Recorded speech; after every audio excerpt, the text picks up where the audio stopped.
এই কয়েকদিন ধরে অন্য জেলা ঠিক করছি, এখন আমার এলাকাতেই ঝামেলা। আমি কিন্তু মাতুয়াইলের সন্তান, ঠিক কিনা? মাতুয়াইলের ছেলেরা কি ভদ্র না অভদ্র? এই ভদ্রতার প্রমাণ আজকে দিতে হবে। কোনো একদিন এ দেশের আকাশে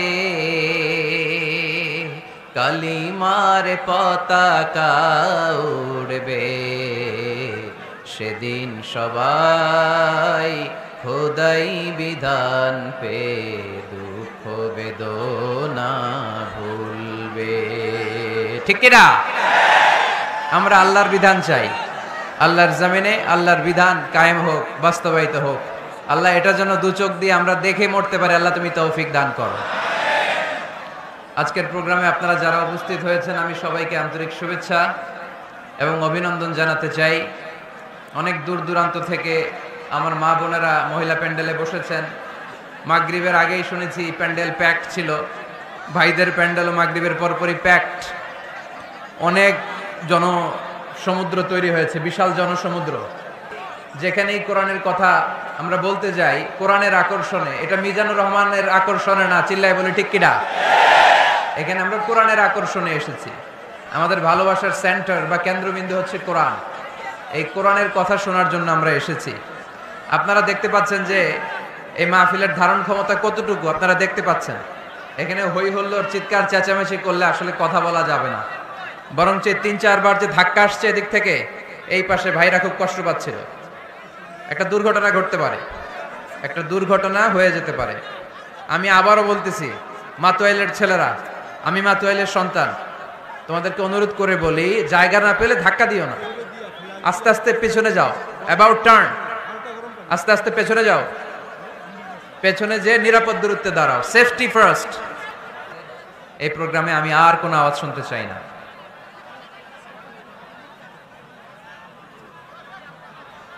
একেবারে নীরব, একেবারে। মাশাআল্লাহ, এবার ঠান্ডা হয়েছে অনেকটা, ঠিক আছে। আওয়াজ করো না, নিজেই ঠিক হয়ে যাও, অন্যকে কিছু বলার দরকার নেই, কোনো আওয়াজ নাই।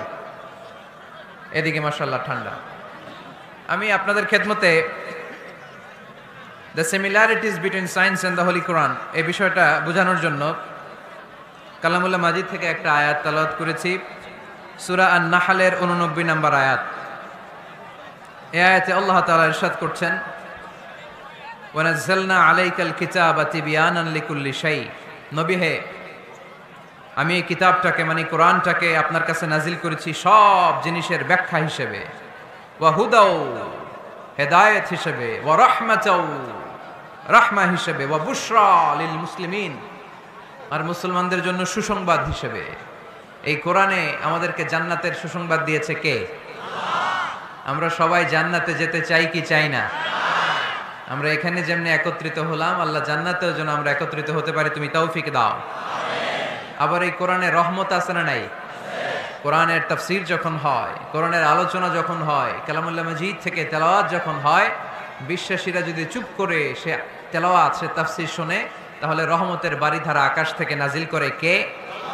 রব্বুল আলামিন বলেন, ওয়া ইযা কুরিআল কুরআনু ফাসতামিউ লাহু ওয়া আনসিতু লাআল্লাকুম তুরহামুন। যখন তোমাদের সামনে কোরআনের তেলাওয়াত করা হয়, কোরআন থেকে বর্ণনা দেওয়া হয়, কোরআনের তাফসীর করা হয়, কান দুটো খরগোশের কানের মতো খাড়া করে মনোযোগ দিয়ে ওই আলোচনা শোনো আর একেবারে চুপচাপ থাকো, তাহলে তোমাদের উপর রহমত নাজিল করবে কে? তাহলে কোরআন আমাদের জন্য সুসংবাদ আমরা পেলাম। আবার কোরআন আমাদের জন্য রহমত, mercy, blessings and the bounties from our Lord, এটাও পেলাম। এরপরে আল্লাহ বললেন হুদা, কোরআন আমাদেরকে হেদায়েত দেয়। কি দেয়?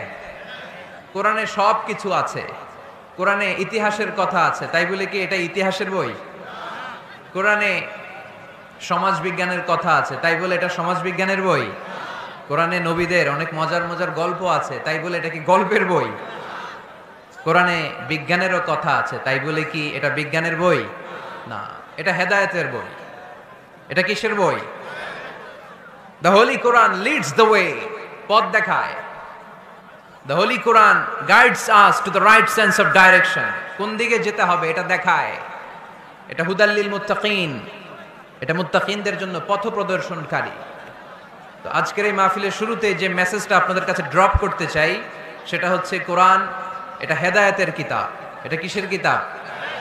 সবাই বলেন কিসের কিতাব?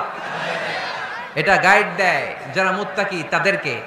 কোরআনের শুরুতেই আল্লাহ তাআলা এই বিষয়টা আমাদের কাছে ক্রিস্টাল ক্লিয়ার করেছেন, স্পষ্ট করে বলেছেন, যালিকাল কিতাব লা রাইবা ফি হুদাল লিল মুত্তাকিন। This is the book, the most authentic and original and reliable book ever in the world. There is no doubt in it and a guidance to those who are muttaqin. এটা এমন বই যে বইয়ে কোনো ভুল নাই। এই বইয়ে কোনো ভুল আছে? আওয়াজ করে বলেন, কোরআনে কোনো ভুল আছে? কোনো সন্দেহ আছে? সংশয় আছে? হেদায়েতের কিতাব করে মুত্তাকিদের জন্য এটাকে পাঠালো কে?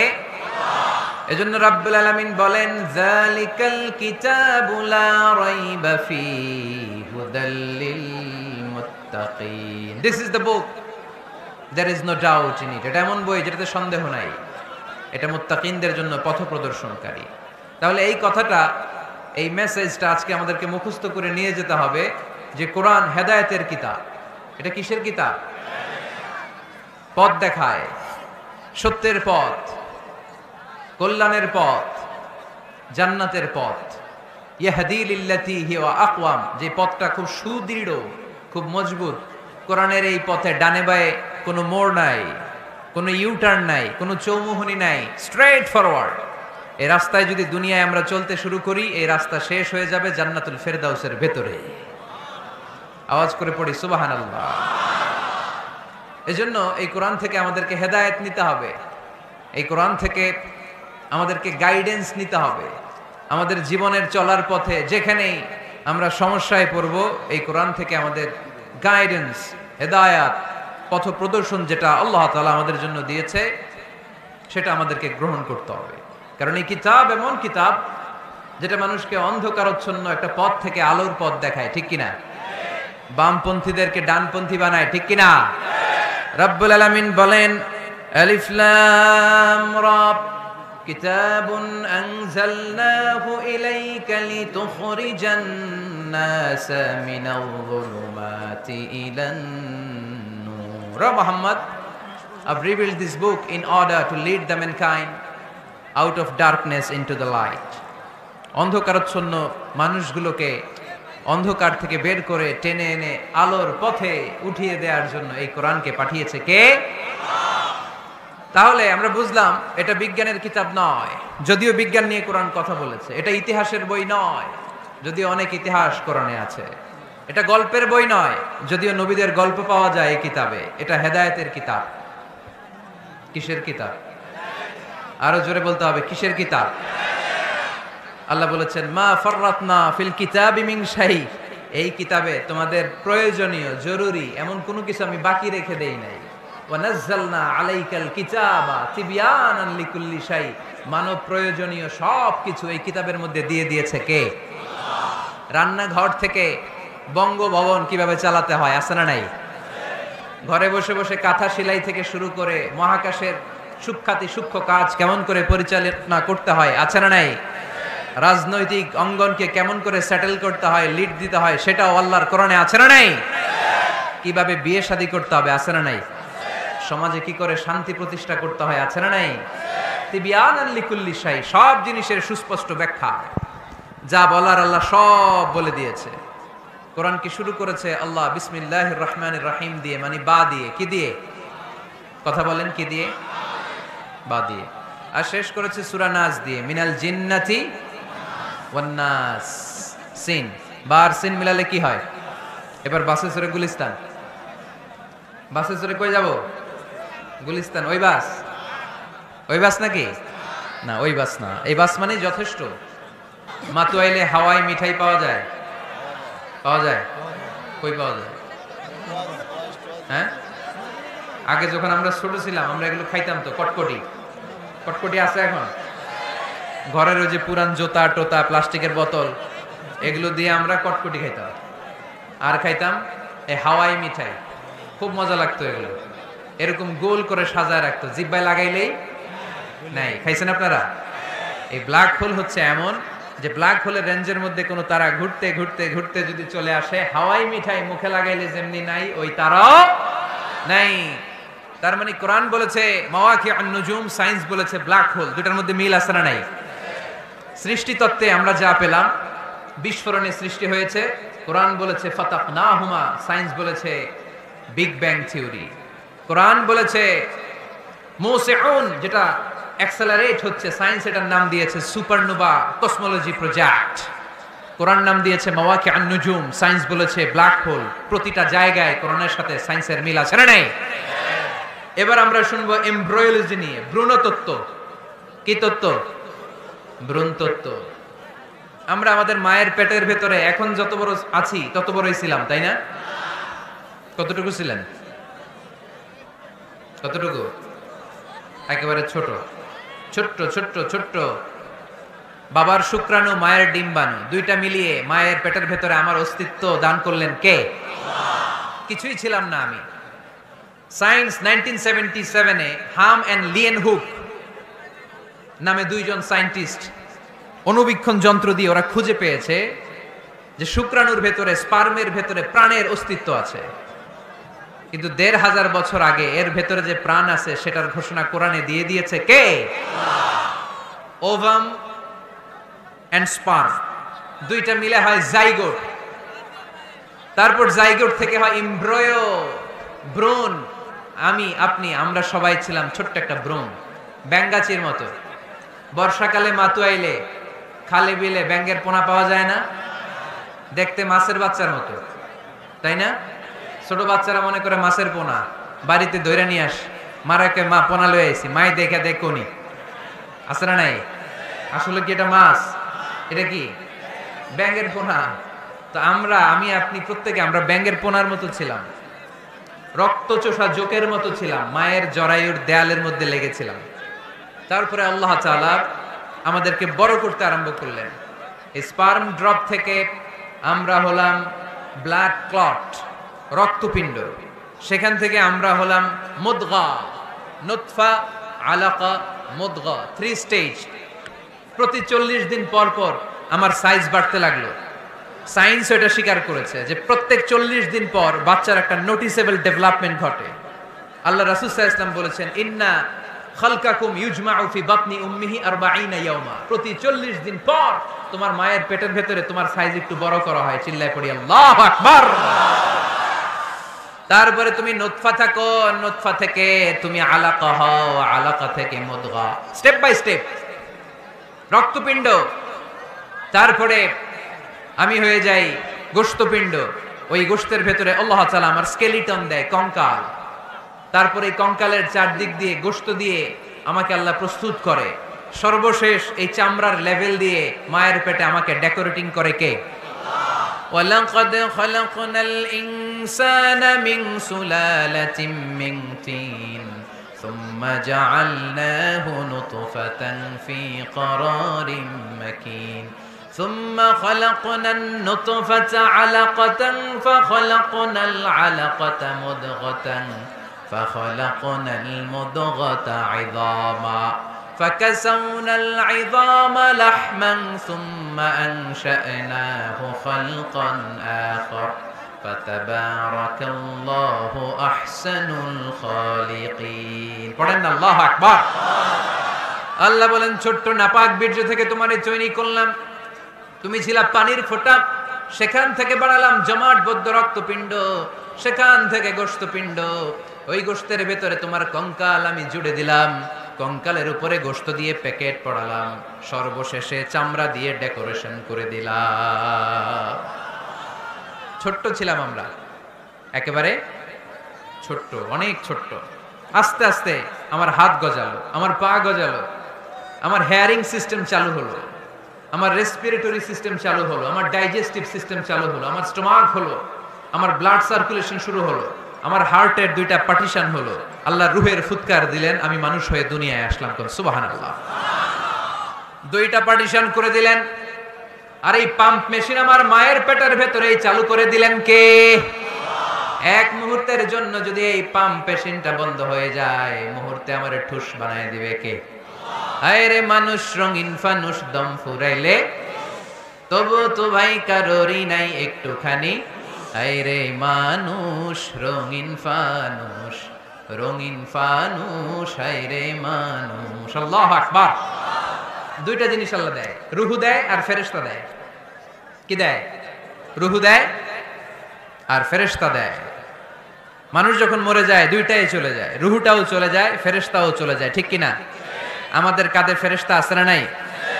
দুই কান্দে ছিল যে তোমারে দুইজনা পাহারা, তোমারে একলা থুইয়া পালাইছে তাহারা। তোমার আট কুঠুরি নয় দরজা বন্ধ এবার হলো রে, হলো মুখে আল্লাহ রসুল সবে বলো, ও মুখে আল্লাহ রসুল সবে বলো। দুয়ারে আইসাছে পালকি নায়রি গাও তো হলো রে, তোলো মুখে আল্লাহ রসুল সবে বলো, ঠিক কিনা? রুহুর ফুৎকার যখন মায়ের পেটে দিলেন, হার্টবিট চালু হয়ে গেল অলিন্দ নিলয়। বাংলায় কি বলে? ইংরেজিতে সিস্টলিক এন্ড ডায়াস্টলিক। ধপ ধপ ধপ করে আমার এই হার্টের পার্টিশন থেকে ধপ ধপ করে আমি যে পৃথিবীতে এসেছি এটা জানান দিল কে? এই প্রক্রিয়ায় আল্লাহ আমারে বানালেন। এই যে এতগুলো মাস মায়ের পেটের ভেতরে ছিলাম, পৃথিবীর কেউ আমারে খাবার দিতে পারছে?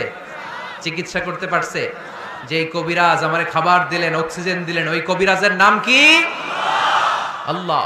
7 মাস আল্লাহ বললেন ফি যুলুমাতিন সালাস, 3টা প্যাকেটের ভিতরে তুমি ছিলা। কোরআন বলে কয়টা প্যাকেট? জোরে বলেন, সবাই বলেন কয়টা? কোরআনের ভাষ্য মতে 3টা প্যাকেট। মডার্ন সায়েন্সও তাই বলেছে, 3টা প্যাকেট। প্রথম প্যাকেটের নাম প্লাসেন্টা, ইংরেজিতে বলে প্লাসেন্টা। এটা হচ্ছে ফুল। বাচ্চা বেরোয়ার কিছুক্ষণ পরে মায়ের জরায়ের ওখান থেকে একটা ফুল বেরিয়ে আসে, এইটার প্যাকেটে ছিলাম। প্যাকেট বানাইছিল কে? 2 নম্বর প্যাকেটের নাম ওম, মায়ের জরায়ু, জরায়ুর প্যাকেটের ভিতরে ছিলাম। 3 নম্বর হচ্ছে আমার মায়ের পেট, হার বেলি, এই পেটের প্যাকেট। 3টা প্যাকেটের ভিতরে ফি করারিন মাকিন, গোপনতম প্রকোষ্ঠে আমাকে মায়ের পেটের ভেতর থেকে পৃথিবীতে বের করে দিল কে? কত ক্ষুদ্র ছিলাম, সেখানে আমি বিজয়ী হয়েছি, ঠিক কিনা?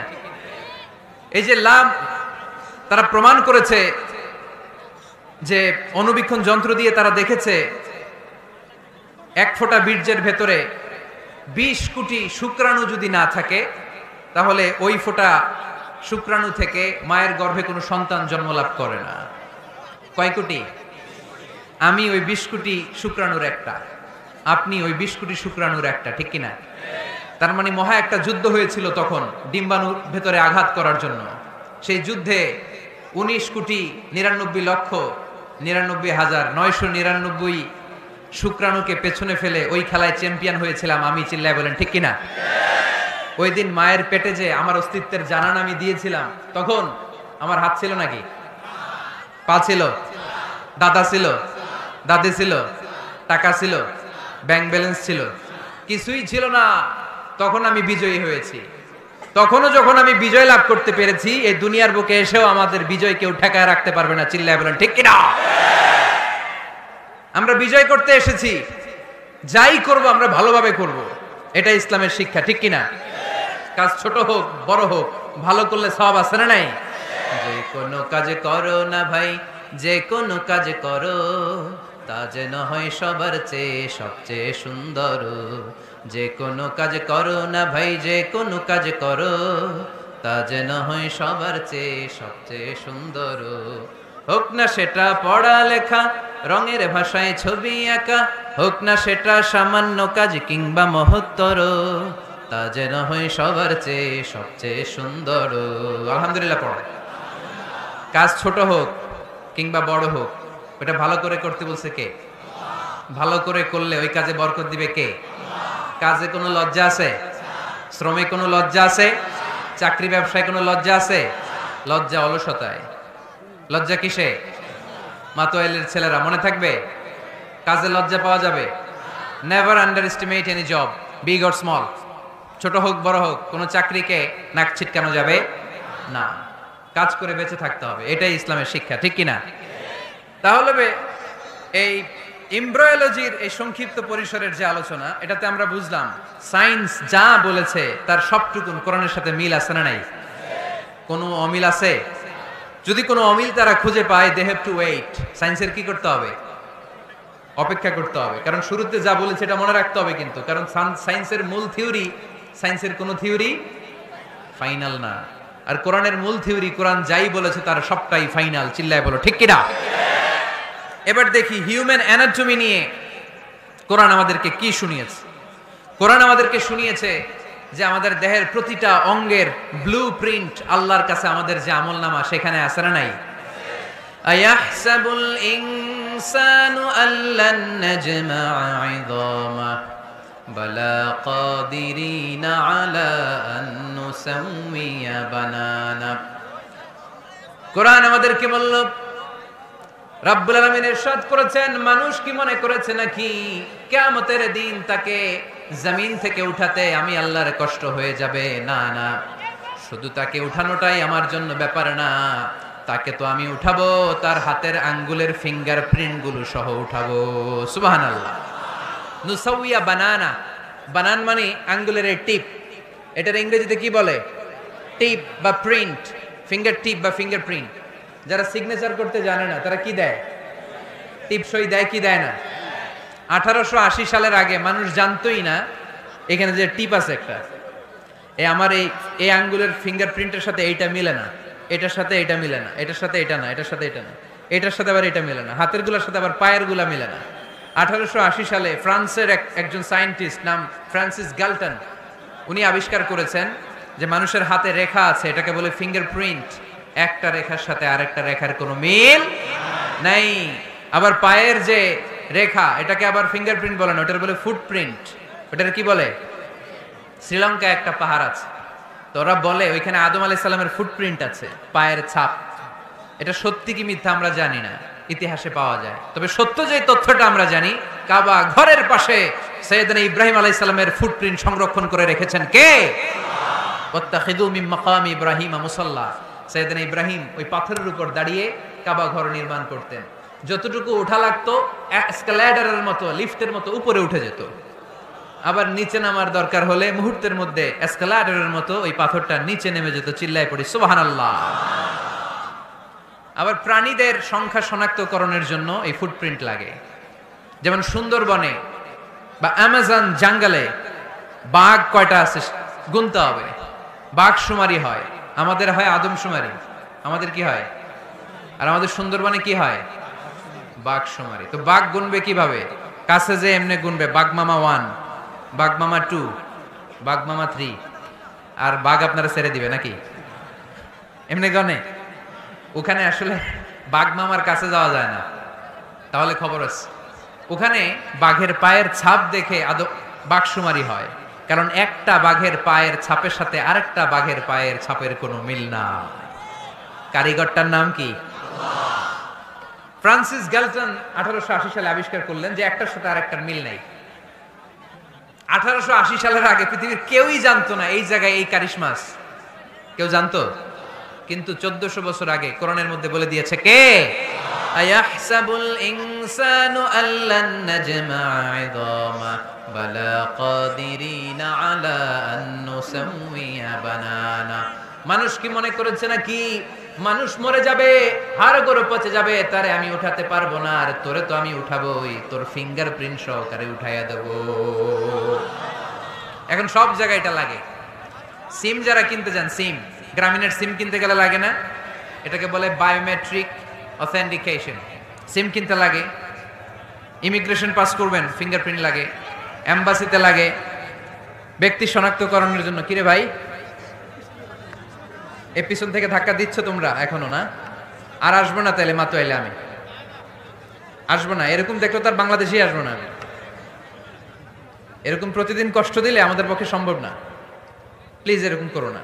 তোমাদেরকে কোরআনের জন্য ভালোবাসি, একটু দাঁড়াও, কয়েক মিনিটের মধ্যে আমি শেষ করে দিচ্ছি। তাহলে ফিঙ্গারপ্রিন্টের ব্যাপারে সায়েন্স যা বলেছে আর কোরআন যা বলেছে কোনো অমিল আছে? নাই। এরপর আল্লাহ যে উঠাবেন, মিনহা খালাকনাকুম ওয়া ফিহা নুঈদুকুম ওয়া মিনহা নুখরিজুকুম তারাতান উখরা। মাটি থেকে বানালাম, মাটি থেকে তোমাদেরকে তৈরি করলাম, মাটির কবরে তোমাদেরকে শুইয়ে দিলাম, আবার মাটির কবর থেকে হাসরের মাঠে আমাদেরকে তুলে ফেলবেন কে? এখন এই যে মাটির ভেতরে আমরা রইলাম, মাটির ঘরে আমরা থাকলাম, পচে গেলাম, মরে গেলাম, কিভাবে উঠাবে? আল্লাহ রাসূল সাল্লাল্লাহু আলাইহি ওয়াসাল্লাম বললেন, কিভাবে তোমাদেরকে উঠাবে শোনো, মজার ঘটনা, খেয়াল করে শুনেন। আল্লাহ রাসূল সাল্লাল্লাহু আলাইহি ওয়াসাল্লাম বললেন, সহিহ মুসলিমের বর্ণনা, ইন্না ফিল জাসাদি আযমান লা তাআকুলুহুল আরদু আবাদান ওয়া মিনহু ইউরাক্কাবুল খালকু কুল্লুহু ইয়াউমাল কিয়ামা। আল্লাহ রাসূল বললেন, নিশ্চয়ই প্রত্যেক মানুষের, প্রত্যেক প্রাণীর দেহের মধ্যে একটা ছোট হাড় আছে। কি আছে? হাড় বা হাড্ডি। লা তাআকুলুহুল আরদু আবাদা, মাটি কখনো ওই হাড্ডিটারে খেতে পারে না। অমিনহু ইউরাক্কাবুল খালকু কুল্লুহু ইয়াউমাল কিয়ামা, কিয়ামতের দিন ওই হাড্ডিকে বেসিক ধরে সবগুলো মানুষকে দাঁড় করায় দিবে কে?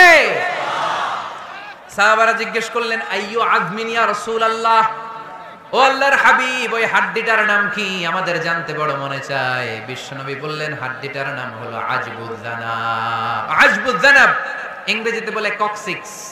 ইংরেজিতে কি বলে? ডাক্তার হবা কে কে? হাত তোলো।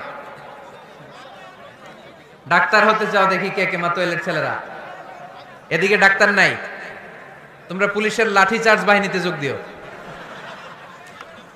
যে ধাক্কা ধাক্কি শিখছো তোমরা, তোমরা পুলিশের লাঠি চার্জের একটা উইং থাকে না, ওইখানে চাকরি নিয়া কোপায় ফেলবা একেবারে পিটায়া, যেই ধাক্কা ধাক্কি করতেছো কোরআনের মাহফিলে। তাহলে ডাক্তার হবা কারা কারা দেখি? মাশাআল্লাহ, মাশাআল্লাহ। আল্লাহ তোমাদেরকে বড় ডাক্তার হওয়ার তৌফিক দান করুক। হাত নামাও। আজকে বাসায় যে লিখবা কক্সিক্স, এই কক্সিক্স এটাকে আরবিতে বলে, সহিহ মুসলিম শরীফের হাদিস, আজবুজ জানাব, আমাদের যে শির দ্বারা আছে না নাই, এটারে বলে মেরুদণ্ড, ডাক্তারি ভাষায় স্পাইনাল কর্ড। এই স্পাইনাল কর্ডের একেবারে নিচে ট্রায়াঙ্গেল, ত্রিভুজ আকৃতির তিন কোণার একটা ছোট্ট হাড্ডি আছে। কয় কোণা? তিন কোণা। এটা প্রাণীরও আছে, আমাদেরও আছে। হিন্দুরা যখন শ্মশানে মানুষ পোড়ায়, গোশত, হাড্ডি, রক্ত সব পুড়ে যায়, কিন্তু এই ট্রায়াঙ্গেল কক্সিক্স পুড়ে না। আমাদেরকে এই কবরস্থানে যখন শুইয়ে দেওয়া হয়, আমাদের হাত পা মাটিতে খেয়ে ফেলে, সব জীর্ণ শীর্ণ হয়ে যায়, পচে যায়, গলে যায়, কিন্তু শিরদাঁড়ার নিচে ট্রায়াঙ্গেল, ত্রিভুজ আকৃতির যে হাড্ডির কণা, যেটার নাম কক্সিক্স, ওইটা কখনো পচে। কিয়ামতের দিন ওই কক্সিক্স থেকে, ওইটাকে বেসিক অফ দ্য বেসিক্স ধরে আমাদেরকে উঠায় দিবে কে? এজন্য আল্লাহ বললেন, মিনহা খালাকনাকুম ওয়া ফিহা নুঈদুকুম ওয়া মিনহা নুখরিজুকুম তারাতান উখরা। মাটি থেকে বানালাম, মাটির কবরে শুইয়ে দিলাম, আবার মাটির কবর থেকে তোমাদেরকে দাঁড় করাবে কে? তাহলে আজবুজ জানাব কোরআনের ভাষা, হাদিসের ভাষা, বিজ্ঞানের ভাষা হচ্ছে কক্সিক্স। মিল আছে না নাই? চিল্লায় বলতে হবে, মিল আছে না নাই? কি কষ্ট হচ্ছে আপনাদের? আরো 2-1 মিনিট শুনবেন, শুনবেন, শুনবেন? তাহলে তাকবীর পড়েন, লিল্লাহে তাকবীর, লিল্লাহে তাকবীর, লিল্লাহে তাকবীর। তাহলে হিউম্যান অ্যানাটমি নিয়ে আমরা সায়েন্সের ভাষ্য আর কোরআনের ভাষ্য যা শুনেছি, মিল আছে না নাই? এবার আমরা ফিজিক্স নিয়ে শুনবো। ফিজিক্স মানে কি? পদার্থবিদ্যা। পদার্থের অনেক গুরুত্বপূর্ণ একটা এলিমেন্ট হচ্ছে লোহা। লোহা চিনি আমরা। এই মাইকে লোহা আছে না নাই? লোহা ছাড়া মাইক বানানো যায়, বাড়ি বানানো যায়, গাড়ি বানানো যায়, ক্যামেরা বানানো যায়, মোবাইল বানানো যায়, প্লেন বানানো যায়, কম্পিউটার বানানো যায়। লোহা ছাড়া কিছুই হয় না, ঠিক কিনা? যেহেতু লোহা ছাড়া কিছুই হয় না, এজন্য লোহার নামে আল্লাহ কোরআনে একটা সূরাই দিয়ে দিলেন। সুবহানাল্লাহ। বাড়িতে গিয়ে বললেন ওই সূরাটার নাম, আরো জোরে, মাশাআল্লাহ, আল হাদিদ। আল্লাহ বললেন, ওয়া আলান্না লাহুল হাদিদ, ও দাউদ, তোমার জন্য লোহারে আমি নরম বানিয়ে দিলাম। ফিহি বাসুন শাদীদ ওয়া মানাফিউ লিন-নাস ওয়া আনজালনাল হাদিদা ফিহি বাসুন শাদীদ ওয়া মানাফিউ লিন-নাস। আমি লোহাকে আকাশ থেকে নাজিল করলাম, লোহার ভেতরে রয়েছে অনেক শক্তি। মানাফিউ লিন-নাস, মানুষের জন্য উপকার। এই লোহা দিয়ে নানান ধরনের জিনিস বানানোর কৌশল আমাদেরকে শিখালো কে? এই ছেলেরা, এই চিল্লাচিল্লির মধ্যে পারা যাবে? হাদিদ মানে লোহা। হাদিদ মানে কি? লোহা। আল্লাহ বললেন, খেয়াল করে শুনেন, এই যে মাশাআল্লাহ ঠান্ডা, হ্যাঁ এবার ঠিক আছে, এরকম থাকো। লোহা, সূরার নাম হাদিদ, লোহা। ওয়া আনজালনাল হাদিদ, লোহাকে আমি নাজিল করেছি। এই আয়াত থেকে বোঝা গেল লোহা পৃথিবীর উপাদান না। চাচা, ওয়া আনজালনাল হাদিদ, লোহাকে আমি নাজিল করেছি। আকাশ থেকে বৃষ্টি নাজিল করে কে? এই কোরআনকে নাজিল করছে কে? নাজিল কি উপরের থেকে হয় না নিচ থেকে? তার মানে ওয়া আনজালনাল হাদিদ, লোহাকেও আল্লাহ এইভাবে নাজিল করছে। কোরআন যেমনি উপর থেকে নিচে, ফ্রম আপ টু ডাউন, বৃষ্টি যেমনি উপর থেকে নিচে, তেমনি লোহাকেও উপর থেকে নিচে নাজিল করেছে কে? কোরআনের এই আয়াত থেকে বোঝা যায় লোহা পৃথিবীর উপাদান নয়, লোহা নিশ্চয়ই বাইরে থেকে এসেছে। সায়েন্স বর্তমান সময়ে এটাই বলছে, চিল্লায় কোন সুবহানাল্লাহ। সায়েন্স বলছে লোহার একটা মলিকিউল তৈরি করতে যে টেম্পারেচার বা তাপ লাগে, এটা পৃথিবী তো দূরের কথা, সূর্যের ভেতরেও নাই। 1 কোটি ডিগ্রি সেলসিয়াসের তাপমাত্রা ছাড়া লোহার কোনো অণু পৃথিবীতে তৈরি হওয়া সম্ভব না। চিল্লায় বলো ঠিক কিনা? এত বেশি তাপমাত্রা সৌরজগতের সব গ্রহ নক্ষত্রের তাপমাত্রা একসাথে মিলালেও চলবে না। তার মানে কোরআন যা বলেছে আর সায়েন্স যা বলেছে মিল আছে না নাই? এরপরে কোরআন পাহাড়ের ব্যাপারে বলেছে, ওয়াজআলনাল জিবালা আওতাদা, আমি পাহাড়গুলোরে পেরেকের মতো জমিনে ঢুকিয়ে দিয়েছি। সুবহানাল্লাহ। তাহলে পাহাড়কে আল্লাহ তাআলা পেরেকের সাথে তুলনা করলেন। কিসের সাথে? পেরেক চিনেন? সবাই চিনেন? মাতোয়াইলে আছে পেরেক? কি করে পেরেক দিয়ে? কাঠের ভিতরে ঠুকে না, দেয়ালে ঠুকে। তাহলে আল্লাহ পাহাড়গুলোরে বললেন পেরেক। আচ্ছা, পেরেক যখন আমরা কাঠের ভিতরে ঢুকাই, পুরো পেরেকটা কাঠের ভিতরে ঢুকে যায়, উপরে শুধু কি থাকে? মাথাটা থাকে, ঠিক কিনা? তার মানে আমরা যে পাহাড় দেখতে পাচ্ছি এটা পাহাড়ের মাথা। পুরো পেরেক যেমনি কাঠের ভিতরে, পুরো পাহাড়টা আছে মাটির ভিতরে। চিল্লায় পড়ি আল্লাহু আকবার। জমিনে আমরা দৃশ্যমান এই পৃথিবীতে খালি চোখে যে পাহাড় দেখতে পাই, এটা আসল পাহাড় না, এটা পাহাড়ের মাথা। যেমনি পেরেক যখন কাঠের ভিতরে ঢুকে দেই, পুরো পেরেকটা কাঠের ভিতরে ঢুকে যায় কি যায় না? পেরেক নিয়ে যখন আমি হাতুড়ি দিয়ে মারলাম, পুরো পেরেকটা কই যায়?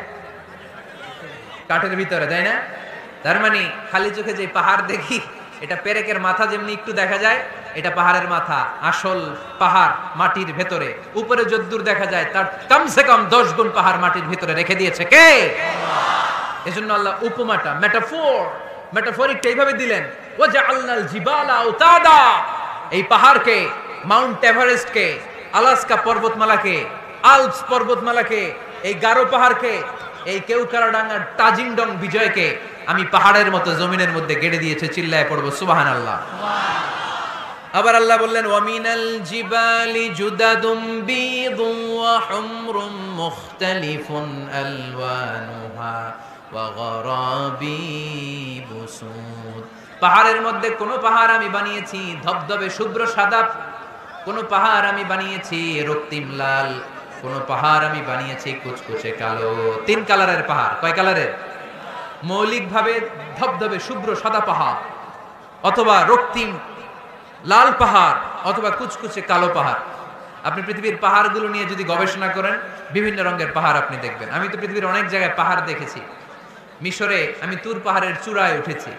ওখানে যেখানে মুসা আলাইহিস সালামের কাছে আল্লাহ নূরের তাজাল্লি দিয়ে ফোকাস করেছেন, পাহাড়টার নাম তুর পাহাড়। 2 বার আমি উঠেছি এটার চূড়ায়।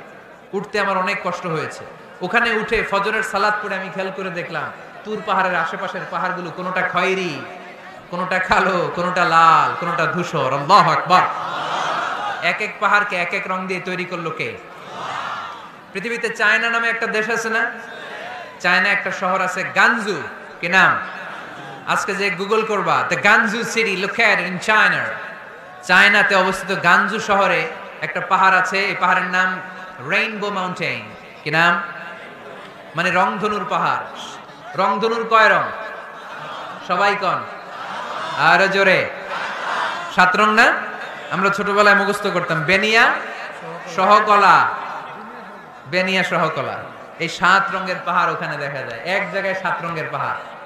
সুবহানাল্লাহ কইতে পারলেন না? মজা করে বানালো কে? সুনানে তিরমিজি আর মুস্তাদরাকে হাকিম, মুসনাদে আহমদ ইবনে হাম্বলের হাদিস। আল্লাহ যখন পৃথিবী বানালেন, এই পৃথিবীটা ঘোরার পাশাপাশি কাঁপাকাঁপি শুরু করে দিল। এই পৃথিবীর কাঁপাকাঁপি বন্ধ করার জন্য রব্বুল আলামিন পৃথিবীর মধ্যে পাহাড় গেড়ে দিলেন। 7টা tectonic plate, 7 tectonic plates creates the mountain range on earth. 7টা টেকটনিক প্লেট আল্লাহ দিলেন। পৃথিবী সৃষ্টি করার পরে পৃথিবী কাঁপে, আল্লাহ পাথর দিয়ে পেরেক মারলেন, পৃথিবী আর কাঁপে না। সুবহানাল্লাহ কোন। ফেরেশতারা দেখে তো অবাক।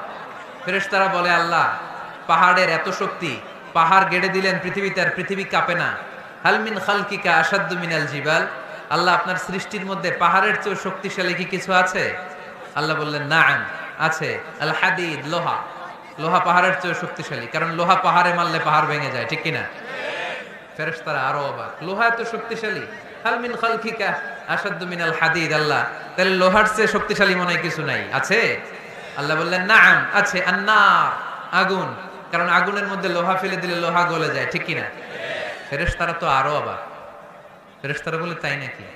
আগুন এত শক্তিশালী, তো হাল মিন খালকিকা আশাদ্দু মিনান নার, আল্লাহ আপনার সৃষ্টিতে আগুনের চেয়ে শক্তিশালী কিছু আছে? আল্লাহ বলে, আছে। আলমা, পানি, কারণ আগুনের মধ্যে পানি ঢাললে আগুন পাওয়া যায়।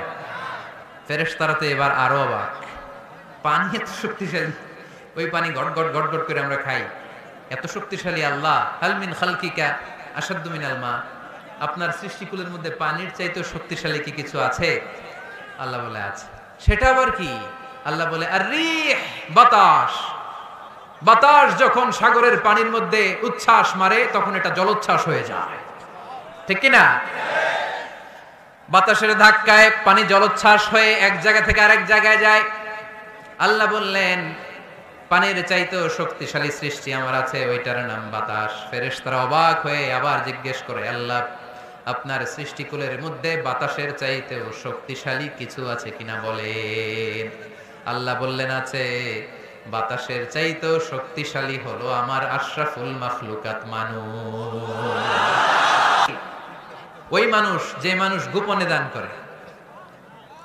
গোপনে, আল্লাকা সিররুন ইনদাল্লাহ বাইনাকা আনতা ওয়া বাইনাল্লাহ, আল্লাকা সাদাকাতুন তাখফা লা ইয়ালামুহা ইল্লাল্লাহ, আল্লাকা সিররুন ইনদাল্লাহ বাইনাকা আনতা ওয়া বাইনাল্লাহ, আল্লাকা সাদাকাতুন তাখফা লা ইয়ালামুহা ইল্লাল্লাহ। পড়তে হবে আল্লাহু আকবার।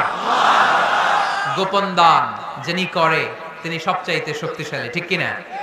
এজন্য মাতুয়াইলের ভাইয়েরা গোপন দান করতে রাজি আছেন নাকি? অমুক ভাই বিশিষ্ট সমাজ সেবক 2 লক্ষ টাকা, বলেন মারহাবা। এভাবে দান করবেন? মারহাবা করলেও আসি, না কইলেও আসি, ঠিক কিনা? মারহাবা যদি বলে দেন, সমস্যা নাই। মারহাবা না বললেও দিবেন। তাহলে খুশি কে? বেশি খুশি হয় যখন লুকায় লুকায় দেন, নাম না জানায় দেন। ওই দান আল্লাহ এমন ভাবে কবুল করে, ওই দানের কারণে 7 শ্রেণীর ব্যক্তিকে আল্লাহ আরশের নিচে ছায়া দিবে, যেদিন কোনো ছায়া পাওয়া যাবে না, ওই দিন ওই ব্যক্তিকে আল্লাহ টেনে আরশের ছায়ার নিচে বসিয়ে দিবে। তাহলে কোরআন পাহাড়ের কথা যা বলেছে, বিজ্ঞানে ওই কথা আছে না নাই? এরপর কোরআন বলেছে, আলাম তারা আন্নাল্লাহা ইউসজি সাহাবান সুম্মা ইউআল্লিফু বাইনাহু সুম্মা ইয়াজআলুহু রুকামান ফাতারাল ওয়াদকা ইয়াখরুজু মিন খিলালিহি, আল্লাহ সাগরের পানিগুলোরে তারায় মেঘ বানায়, আকাশে নেয়, বৃষ্টি নাজিল করে। এটাকে বলে, সায়েন্স এটার নাম দিয়েছে ওয়াটার সাইকেল বা হাইড্রোলজিক্যাল সাইকেল। এটাই আল্লাহ কোরআনে এইভাবে বলেছে, আলাম তারা আন্নাল্লাহা ইউসজি সাহাবা, তোমরা কি দেখো না সূর্যের তাপে বাষ্প হয়ে, গ্যাস হয়ে পানিগুলো উপরে ওঠে। যারা বিমান দিয়ে ফ্লাই করেন তারা বিমানের জানলার পাশে সিট পেলে দেখেন নাই কিভাবে মেঘমালাগুলো বিমানের সাথে খেলা করে? এগুলো তৈরি করছে কে? তার মানে কোরআন যা বললো বিজ্ঞান তাই বলে। সানশাইন, সূর্যের প্রখর তাপে পানিগুলো বাষ্প হয়ে উপরে যায়, ঘনীভূত হয়, কন্ডেনসেশন, কন্ডেন্সড হয়, ঘনীভূত হয়, মেঘমালা হয়। ওই মেঘ থেকে ঝিরি ঝিরি ঝিরি ঝিরি বৃষ্টি নাজিল করে কে? আমাদের ফসল খেতে গরু যদি খাইতে আসে আমরা তারাই না? আল্লাহ কয়, তুই তোর ফসল ক্ষেত বাঁচানোর জন্য গরু তারাস, আমি তো আকাশে মেঘ তারাই। তোর এখান থেকে যে ফসল আসে, এইখানে ফসল উৎপাদনের জন্য পরিশ্রম তুই একা করস নাই, আমারও পরিশ্রম আছে। তুই দুনিয়ার জমিনে ছাগল তাড়িয়ে দিস, মেঘ তাড়িয়ে দিস, আমি আল্লাহর আদেশে আকাশের মেঘগুলো আমি তাড়িয়ে তোর ক্ষেতের উপরে, ফসল ক্ষেতের উপরে নিয়ে বৃষ্টি নাজিল করে আমি সবুজ শ্যামল ফসল ক্ষেত দিয়েছি। তার মানে সায়েন্স যা বলেছে আর বিজ্ঞান যা বলেছে মিল আছে না নাই? আকাশে মেঘমালা দেখলে বিষ্ণু ইসা ইসলাম ভয় পেয়ে যেতেন, দোয়া পড়তেন, আল্লাহুম্মা সাইয়্যিবান নাফিআ, আল্লাহ উপকারী বৃষ্টি দেন। বৃষ্টি দেখলে, মেঘ দেখলে আল্লাহ রাসূল পেরেশান, একবার ঘরের ভিতরে আরেকবার বাইরে, একবার ভিতরে আরেকবার বাইরে। আম্মা জান বলতেন, ইয়া রাসূলুল্লাহ, আকাশে মেঘ দেখলে আপনি পেরেশান হন কেন? আল্লাহ রাসূল কেঁদে কেঁদে বলতেন, আয়েশা, আমি জানি না এই বৃষ্টি আর তুফান থেকে মদিনায় সজীব শ্যামল ঘাস লতা পাতা জন্মাবে, নাকি এর মধ্যে থেকে বজ্রপাত এসে আমাদের পাপের কারণে আল্লাহ মদিনাটারে জ্বালিয়ে দিবে। আমি জানি না। আমরাও যে আকাশে মেঘমালা দেখি, আমরা কি জানি এটা কি রহমতের মেঘ না আযাবের মেঘ? জানি আমরা। তারপরও বৃষ্টি আসলে আমাদের গান আছে না নাই? বৃষ্টি আসলে দেখবেন গান লাগায় দেয়। বৃষ্টি পরে টাপুর টুপুর, ওই কয় পায়ে দিয়ে শোনার নপুর, সব মুখস্থ। এগুলো করা যাবে না। বৃষ্টি দেখলে দোয়া পড়তে হবে, আল্লাহুম্মা সাইয়্যিবান নাফিআ, আল্লাহুম্মা আসকিনা গাইসান মুগীসান মারিআন মারিআন নাফিআন গায়রা দার আজিলান গায়রা আজিল। আল্লাহ, এই মেঘমালা থেকে এমন বৃষ্টি দাও যে বৃষ্টি আমাদের জন্য কল্যাণকর, যে বৃষ্টিতে ঘাস লতা পাতা জন্মায়, যে বৃষ্টিতে আমাদের গবাদি পশুর জন্য রিজিক থাকে। কল্যাণকর বৃষ্টি দাও আল্লাহ, ক্ষতিকর বৃষ্টি দিও না, তাড়াতাড়ি দাও, দেরি করো না। চিল্লায় পড়ে না আমিন? কি আবার ঠেলাঠেলি?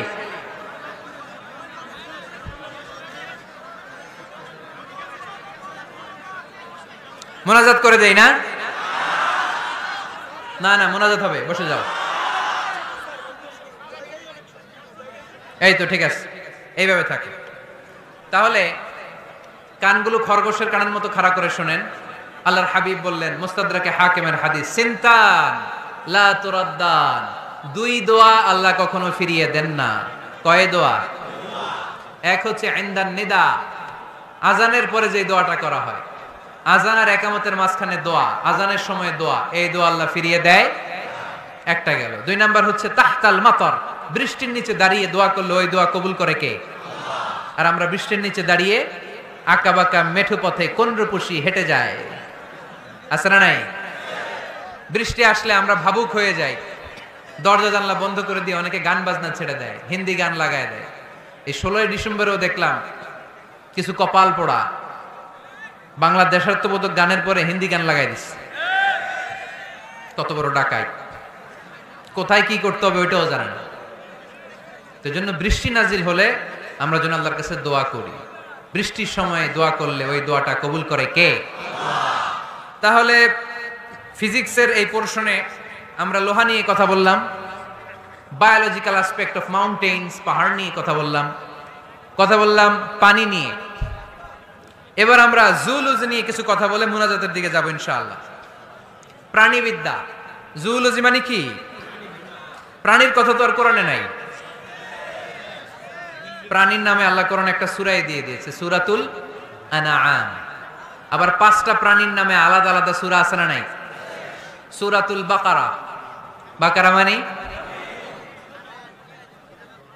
সূরাতুল ফিল, ফিল মানে সূরাতুন নামাল, নামাল মানে পিঁপড়া। সূরাতুন নাহাল, নাহাল মানে মৌমাছি। সূরাতুল আনকাবুত, আনকাবুত মানে মাকড়সা। 5টা প্রাণীর নামে কোরআনে সূরা দিছে কে? আবার আল্লাহ বললেন, ওয়া ইন্না লাকুম ফিল আনআমি লা'iবরাতান নুসকিকুম মিম্মা ফি বুতুনিহি মিন বাইনি ফারথিন ওয়া দামিন লাবানান খালিসান সাইগান লিশ-শারিবিন।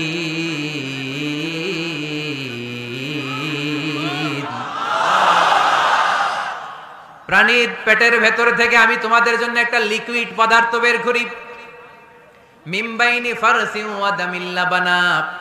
এই লিকুইড পানিটা গোবর আর রক্তের মাঝখান দিয়ে আমি বের করি, কিন্তু এই পানিটার মধ্যে গোবরও মিশে না, রক্তও মিশে না। সুবহানাল্লাহ। লাবানান খালিসান, এটার নাম ফ্রেশ মিল্ক, এটার নাম সাইগান লিশ-শারিবিন, খেতে খুব সুস্বাদু। সুবহানাল্লাহ পড়েন। মা তো এলে গরু গাবি পালেন নাকি আপনারা?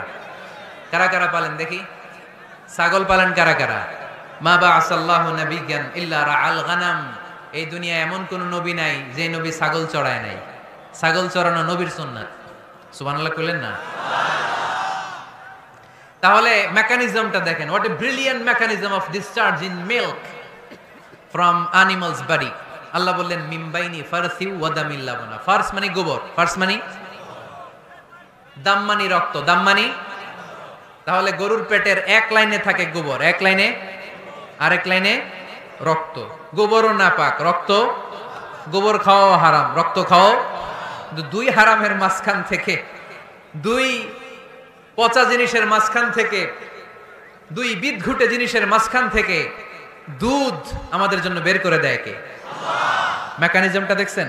মিম্বাইনি ফারসি ও জামিল্লা বানা, একদিকে গোবর একদিকে রক্ত, মাঝখান দিয়ে স্বচ্ছ দুধ। সুবহানাল্লাহ পড়েন। এই দুধ এমন একটা খাবার, এটা খেয়ে হজম করতে পারলে আজীবন বেঁচে যাবে। নিউট্রিশনের যে ইনগ্রেডিয়েন্টস আছে 6টা, পুষ্টি উপাদান 6টাই আছে দুধে। এজন্য আল্লাহ রাসূল সাল্লাল্লাহু আলাইহি ওয়াসাল্লাম দুধ বড্ড পছন্দ করতেন, আর বলতেন আলাইকুম বি আলবানিল বাকার, তোমরা গরুর দুধ খেও। ফা ইন্নাহা তুরাম্মু মিনাল আশজার, কেননা গরুর দুধ এটা ঘাস লতা পাতার নির্যাস। গরু কি খায়? ফাস্ট ফুড খায় না? গরু বার্গার খায় না? ফ্রেঞ্চ ফ্রাইজ খায় না? টিক্কা খায় না? চিকেন কাবাব? গরু কি খায়? এই ঘাস খাবেন, মানে শাকসবজি খাবেন। গরু ঘাস খায়, এজন্য গরুর পেট থেকে দুধ বের করে দেয় কে? আলাইকুম বি আলবানিল বাকার, তোমরা গরুর দুধ খেও। কত বড় ডাক্তার ছিলেন বিশ্বনবী মুহাম্মদ সাল্লাল্লাহু, এমন বিশ্বস্ত নবী, যেটা খাইতে বলছে ওইটা খাইলেই ডাইরেক্ট অ্যাকশন। কালিজিরা খেতে বলতেন, মধু খেতে বলতেন, লাউ খেতেন। লাউ খেলে পেট যত ঠান্ডা থাকে, পৃথিবীর কোনো খাবার এত ঠান্ডা হয় না পেট, ঠিক কিনা? এজন্য বিশ্বনবী বলছেন আলাইকুম বি আলবানিল বাকার, গরুর দুধ খাবা। ফা ইন্নাহা তুরাম্মু মিনাল আশজার, কেননা ঘাস পাতা খেয়ে গরুর ভেতরে আল্লাহ ঘাস পাতার মাধ্যমে দুধ বানায়। আবার বিশ্বনবী বললেন মেরাজের রাতে জিব্রাইল 3টা মগ এনে আমার হাতে দিয়েছিল। এক মগের মধ্যে ছিল পানি, আরেক মগের মধ্যে ছিল মদ, আরেকটা মগের মধ্যে ছিল দুধ। 3টা দিয়ে আমার টেস্টিং শুরু করে দিছে, টেস্টিং করতেছে। বিশ্বনবী ধরেন তো কোনটা ধরবেন? বিশ্বনবী দুধেরটা ধরলেন, কোন সুবহানাল্লাহ। সাইয়েদনা জিব্রাইল বললেন আখাস্তাল ফিতরা, নবী আপনি যেমন ধরছেন তেমন, আপনি যেমন, আপনার স্বভাব যেমন, নিয়েছেনও তেমন। এজন্য দুধ খাবেন, বাচ্চাদেরকে দুধ খাওয়াবেন। অনেক মায়েরা বাচ্চাদেরকে বুকের দুধ খাওয়াতে চায় না, ডানু খাওয়ায়, ল্যাকটোজেন খাওয়ায়, সিরালাক খাওয়ায় না। আমার মায়েরা, আমার সম্মানিত বোনেরা, বাচ্চাদেরকে দুধ খাওয়াবেন। ওয়াল ওয়ালিদাতু ইরদি'না আওলাদাহুন্না হাওলাইন, 2 বছর খাওয়াবেন, কামিলাইন, পরিপূর্ণ। লিমান আরাদা আন ইউতিম্মার রাদাআ, কারণ মায়ের বুকের দুধের প্রথম দিক থেকে যে দুধটা বের হয় এটাকে বলে শাল দুধ। এই শাল দুধের মধ্যে অনেক ন্যাচারাল ভ্যাকসিন আছে। ডাক্তাররা বলেছে বাচ্চাদের ব্রেইন, হাড্ডি শক্ত হওয়া, মেমোরি শার্প হওয়া, উদ্যম আর উজ্জীবিত হওয়ার জন্য, সজীব আচরণের হওয়ার জন্য মায়ের বুকের দুধটা খুবই জরুরি।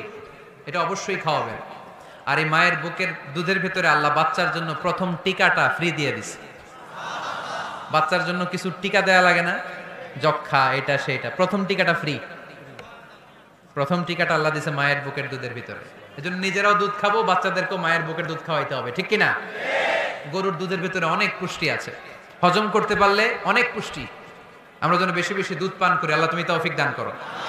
তাহলে দুধের এই কথা কোরআনে যা আছে, সায়েন্স তাই বলছে। কোরআন বলছে 1000 বছর আগে, সায়েন্স এখন খালি ঘোষণা দিতেছে বাচ্চাদের দুধ খাওয়ান, গরুর দুধ খান, এটাতে উপকার আছে। তার মানে এই প্রাণীকুলের ব্যাপারে প্রাণীবিদ্যার যে তথ্য, কোরআন আর বিজ্ঞান মিল আছে না নাই? এরপরে কোরআন বলেছে মধু খাও।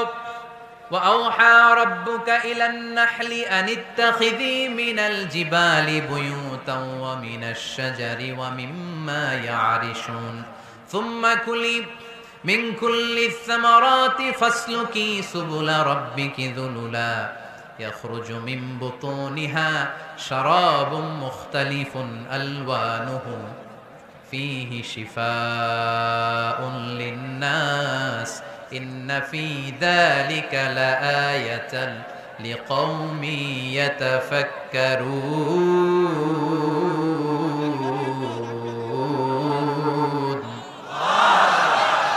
লিকওমি ইয়াতাফাক্কারুন, চিন্তাশীলদের জন্য এই মধুর মধ্যে আল্লাহ চিন্তা রেখে দিয়েছেন। আওহা রাব্বুকা ইলান নাহাল, আল্লাহ মধুরে মেসেজ পাঠাইছে। আমরা মোবাইলে কি পাঠাই? এই মেসেজ আমার মোবাইলে আসে, আমার বন্ধু আমারে পাঠাইলে আরেক জায়গায় যায়, শুধু আমিই জানবো। মৌমাছির আল্লাহ যেটা পাঠাইছে এটা মৌমাছি বুঝতে পেরেছে। আনিত্তাখিদি, আল্লাহ অর্ডার করার সময় নারী মৌমাছিকে বলেছে, এটা মুয়ান্নাসের সিগা। আপনারা যারা আরবি জানেন, আলেম ওলামা ইকরাম যারা এসেছেন তারা জানেন ইত্তাখিজ এটা মুযাক্কার, পুরুষের জন্য। ইত্তাখিদি মুয়ান্নাস, নারীদের জন্য। আল্লাহ মৌমাছিকে যখন বলেছেন মৌচাকের বাসা বাঁধো, তখন আল্লাহ পুরুষ মৌমাছিরে বলে নাই, বলছে নারী মৌমাছিকে। কোন মৌমাছিকে? কার্ল ভন ফ্রেশ নামে একজন অস্ট্রিয়ান বিজ্ঞানী, এই সায়েন্টিস্ট গবেষণা করে দেখেছে মৌচাকের বাসার মধ্যে পুরো মৌমাছির সব কার্যক্রমের প্রধান যে থাকে এটা পুরুষ মৌমাছি না, এটা নারী মৌমাছি। সুবহানাল্লাহ, এত আসতে। অস্ট্রিয়ান এই সায়েন্টিস্ট একটা বই লিখেছে, দ্য ডান্সিং বিজ, কিভাবে ফাসলুকি সুবুলা রব্বিকি যুলুলা। এইখানে মৌচাক আর মধু আনতে যায় 5 মাইল দূরে, এরপরে আবার এই রাস্তাটা চিনে মৌমাছি যা আসে ওরে রাস্তা চিনায় দেয় কে? আল্লাহ সিক্রেট মেসেজ দিয়ে বললেন ইত্তাখিদি, ঘর বানাও। আওহা রাব্বুকা ইলান নাহলি আন ইত্তাখিদি বাইতা, উপরে ঘর বানাও। মিনাল জিবালি বুয়ুতা, পাহাড়ে বানাও, গাছের মগ ডালে বানাও, যাতে পোলাপানরা ঢিল মারতে না পারে। কাছাকাছি নিচু জায়গায় মৌচাকের বাসা হলে পোলাপানরা কি করে? মধ্যে ঘর জন্য ঢিল মারে না? আল্লাহ দেখেন কিভাবে সিক্রেট মেসেজ দিল যে নিচে তুমি তোমার মৌচাকটা করো না, উপরে বানাও। আর আমার দেখা পথ অনুযায়ী তুমি মধু নিয়ে আসো। এটাকে বলে ফ্লাওয়ার নেক্টার, পুষ্পরস। মধু এত ভালো কেন? এর কারণ মৌমাছি যখন পুষ্পরস বা ফ্লাওয়ার নেক্টার সে নিয়ে আসে, সে ফলের রস আনে, সে ফুলের রস আনে, সে বনাজি গাছ থেকে আনে, ঔষধি গাছ থেকে আনে, হার্বাল ট্রি থেকে আনে। এজন্য মধুর চেয়ে ঔষধি গুণ সম্পন্ন কোন ন্যাচারাল লিকুইড পানীয় পৃথিবীতে আবিষ্কার হয় না। চিল্লায় কোন সুবহানাল্লাহ। ফাসলুকি সুবুলা রব্বিকি যুলুলা, এগোতে থাকো। তারপরে মধুগুলোকে নিয়ে বাসার মধ্যে রাখো। এই আয়াত থেকে প্রমাণ হয় পুষ্পরস সংগ্রহ করে মধু এটাকে খেয়ে ফেলে, এমন না মুখ দিয়ে এনে মৌচাকে রেখে দেয় না, এটা খেয়ে ফেলে। খেয়ে পেটের ভেতরে একটা চেম্বার আছে, আলাদা একটা চেম্বার, ওইখানে এনজাইম দিয়ে এটাকে সমৃদ্ধ করে। তারপর একটা টিউব আছে এটার পেছনে, টিউব দিয়ে মৌচাকের ভেতরে মধুকে পৌঁছে দেয় আমাদের জন্য। কোন সুবহানাল্লাহ। এই অস্ট্রিয়ান সায়েন্টিস্ট উনি গবেষণা কইরা অপারেশন করে মৌমাছি কেটে দেখতে পেল মৌমাছির পেটের ভিতরে একটা পাকস্থলী না আমাদের মতো, ওর পেটের ভিতরে আল্লাহ 2টা পাকস্থলী দিয়েছে। একটা তার নিজের খাবারের পাকস্থলী, আর একটা আমাদের জন্য যে মধু এনে এটাকে এনজাইম লিকুইড দিয়ে সমৃদ্ধ করবে, ওইটার জন্য আরেকটা পাকস্থলী। চিল্লায় পড়তে হবে আল্লাহু আকবার। এজন্য মধু খেতে রাজি আছেন তো? বিষ্ণু ঈসা ইসলাম ফ্রেশ মধু খেতেন। দুর্গন্ধযুক্ত মধু বিশ্বনবী সাল্লাল্লাহু আলাইহি সাল্লাম কখনো খেতেন না। আর বিষ্ণু ঈসা ইসলাম বলতেন আলাইকুম বিশিফাইন, তোমরা 2টা শিফা নাও। কোরআনে এই মেসেজটা খেয়াল রাখবেন, কোরআনে কালামুল্লাহ মাজিদে 2টা বিষয়ের ক্ষেত্রে আল্লাহ শিফা শব্দ যোগ করেছেন। এক হচ্ছে স্বয়ং কোরআনের ক্ষেত্রে আল্লাহ বলেছেন এটাতে আছে শিফা, আর মধুর ক্ষেত্রে বলেছেন মধুতে দিয়েছি আমি শিফা। এজন্য বেশি বেশি মধু খাওয়ার দরকার আছে না নেই? কত ধরনের মধু যে পৃথিবীতে পাওয়া যায়, ব্ল্যাক হানি, হোয়াইট হানি, ক্রিমড হানি, অর্গানিক হানি, এগুলো খুঁজে খুঁজে খাবেন। আজকে মধু খাইছেন কে কে? দেখি হাত তোলেন। মাশাআল্লাহ, আমিও খেয়ে আসছি আপনাদের সাথে। প্রতিদিন মধু খাইতে হবে শীতকালে। আজকে শীত পড়ছে না অনেক? মধু খেয়ে যদি আপনি কাজ শুরু করে দেন, শীত বাবাজি আপনার কাছে আসতে পারবে না। বিষ্ণু ঈসা ইসলাম মধু খেতে আমাদেরকে উৎসাহিত করেছেন। তার মানে এমন বিশ্বস্ত নবী আমার, যেটা খেতে বলেছেন এটা খেলে আমাদেরকে সুস্বাস্থ্য দান করবে কে? তার মানে প্রাণীবিদ্যায় আমরা কোরআন থেকে যে তথ্য পেয়েছি, এই তথ্যের সাথে বিজ্ঞানের তথ্যের মিল আছে না নাই? কোনো অমিল আছে? কিন্তু বিজ্ঞান যদি কোনো অমিল খুঁজে পাওয়া যায়, বিজ্ঞানী বাবাজিদের কি করতে হবে? কি করতে হবে? They have to wait unless they get their final discoveries, the latest and modern invention. তাদের নতুন ইনভেনশন যতক্ষণ না আসে বসে থাকতে হবে, কারণ তোমাদের কথা ফাইনাল না। বিজ্ঞানের সবচেয়ে বড় থিওরি যে বিজ্ঞানের কোনো থিওরি ফাইনাল না। আর কোরআনের সবচেয়ে বড় থিওরি কোরআন যাই বলেছে তাই মনে থাকবে। এজন্য আজকের এই সংক্ষিপ্ত আলোচনা থেকে আমরা বুঝতে পারলাম যে বিজ্ঞান আর কোরআনে কোনো অমিল নেই, আছে শুধু মিল। আমরা আজকে কসমোলজি নিয়ে শুনেছি, মানে সৃষ্টি তত্ত্ব, কিভাবে সৃষ্টি হলো মহাবিশ্ব। এমব্রয়োলজি নিয়ে শুনেছি, কিভাবে আমরা তৈরি হয়েছি, ভ্রূণ তত্ত্ব। হিউম্যান অ্যানাটমি, আমার দেহের নাট বল্টু কোথায় কি আছে। শুনেছি ফিজিক্স নিয়ে, পদার্থবিদ্যা। শুনেছি জুওলজি নিয়ে, প্রাণীবিদ্যা। এই 5টা পয়েন্টে সংক্ষিপ্ত পরিসরে যা আপনাদেরকে শোনালাম, আরো অনেক আছে scientific indications, natural phenomena and cosmic symbols. এই 5টাতে আজকে আমরা সায়েন্সের আলোকে প্রমাণ করে দেখাতে পেরেছি যে কোরআনে আর বিজ্ঞানে কোনো অমিল নেই, আছে শুধু সাদৃশ্য। চিল্লায় বলো ঠিক কি না? এজন্য কোনো কিছু যদি বিজ্ঞানী ভাইয়েরা অমিল পান, ওয়েট, বসেন, রিল্যাক্স, চা খান, ঠান্ডা মাথায় চিন্তা করেন, আরো গবেষণা করেন। যেটা অমিল পাইছেন, গবেষণা বেশি বেশি করলে ওইটা অমিল পেয়ে যাবেন, ঠিক কিনা? এজন্য বিজ্ঞানের আবিষ্কার যত বাড়বে, কোরআন বোঝা তত সহজ হবে, ততই সহজ হবে। বিজ্ঞান যত আগাবে, ততই কোরআনের দিকে সেজদায় লুটিয়ে পড়বে। চিল্লায় বলে ঠিক কিনা? আর কোরআন এটা বিজ্ঞানের বই না, এটা কিসের কিতাব? সবাই বলেন। এখান থেকে সমাধান নেওয়ার দরকার আছে না নাই? জীবন সমস্যায় আমরা কোরআন থেকে সমাধান নিব, কারণ কোরআন আমাদেরকে সঠিক জীবন দর্শন শিক্ষা দেয়। আল্লাহ আমাদের সবাইকে কথাগুলো বোঝার ও আমল করার তৌফিক দান করুক।